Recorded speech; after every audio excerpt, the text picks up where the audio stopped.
Donc sur la métropole, les principaux impacts du changement climatique, c'est tout ce qui est d'abord lié au cycle de l'eau, donc des inondations. Ensuite, on a une grosse problématique sur l'effet îlot de chaleur urbain en période d'été, avec une augmentation des températures globales et des plus fortes vagues de chaleur en été. Aujourd'hui, on sait que la santé humaine, elle dépend essentiellement de la qualité de l'écosystème, mais également de la santé des animaux. Et demain, le réchauffement climatique qui va venir bouleverser cet équilibre risque d'avoir des effets particulièrement fâcheux sur la santé humaine.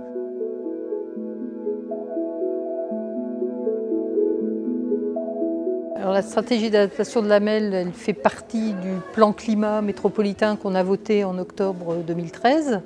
Mais en même temps, sur la politique d'adaptation, c'est une nouvelle politique donc qui touche bien évidemment la santé des gens et on va prendre une délibération cadre sur la santé environnementale dans les prochains mois.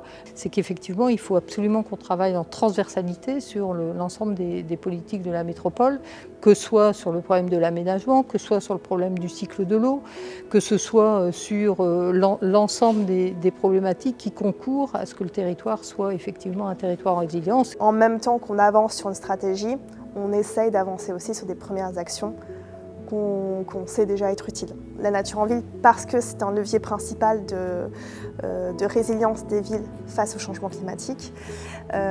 Et donc l'idée c'est de voir comment à toutes les échelles d'action on peut développer cette nature en ville. Donc il y a bien sûr la politique des grands espaces naturels métropolitains. Il y a les parcs urbains qui sont de compétences ville. Il y a aussi la trame verte et bleue. Et ensuite c'est à l'échelle de chacun des projets d'aménagement, chacun des projets d'espace public et de voirie, où il faut qu'on arrive à intégrer le plus de végétation possible, et d'eau également. En fait, c'est vraiment penser la nature au sens global, c'est l'eau, c'est le végétal, c'est aussi la faune.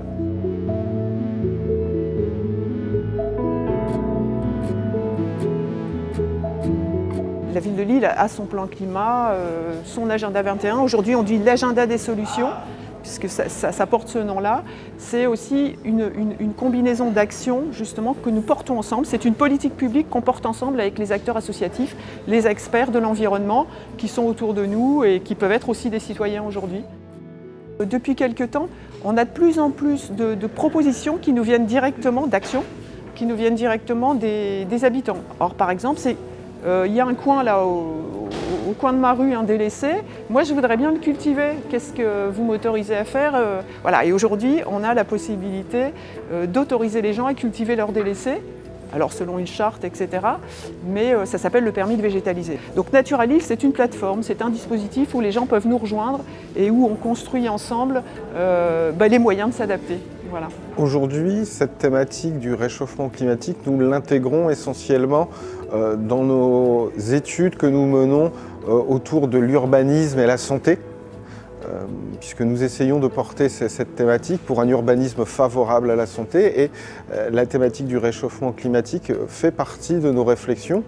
Donc un exemple, récemment sur l'aménagement d'Euralille 3000, nous avons fait une étude d'identification des îlots de chaleur potentiels que nous pouvions avoir sur ce territoire et comment nous déclinions des solutions opérationnelles pour limiter ce phénomène d'îlots de chaleur. Là, quand je mets par exemple des nichoirs à chauves-souris dans des opérations immobilières, la petite pipistrelle, elle va manger 2000 moustiques par nuit, à peu près 250 à 300 000 par an. Dans un contexte de réchauffement climatique où on a le moustique tigre qui est dans la vallée de la Marque, c'est aussi améliorer le cadre de vie et avoir une action sur la santé des gens. La gestion de l'eau en milieu urbain, c'est vraiment primordial. Il y a effectivement des secteurs qui sont des risques d'inondation, avec des épisodes orageux, des pluies en moins grande quantité sur l'année, mais avec des pluies beaucoup plus violentes. On a géré des phénomènes orageux assez extrêmes, qui peuvent être assez extrêmes. Donc du coup, l'idée de départ, c'est de limiter les surfaces imperméabilisées le plus possible. Donc des parkings qui infiltrent les eaux, des bassins comme ici dehors qui recueillent les eaux de toiture. Mais mieux que ça, c'est de récolter la pluie dès qu'elle touche le sol et donc ça passe par les toitures végétalisées. On a à la fois quelque chose qui récupère une grosse quantité d'eau, qui transpire beaucoup d'eau, donc du coup, comme la plante transpire beaucoup d'eau, rejette beaucoup d'eau dans l'air, ça diminue l'effet d'îlot de chaleur. Et en même temps, on a une biodiversité remarquable dans un contexte de trame verte où c'est la Deule.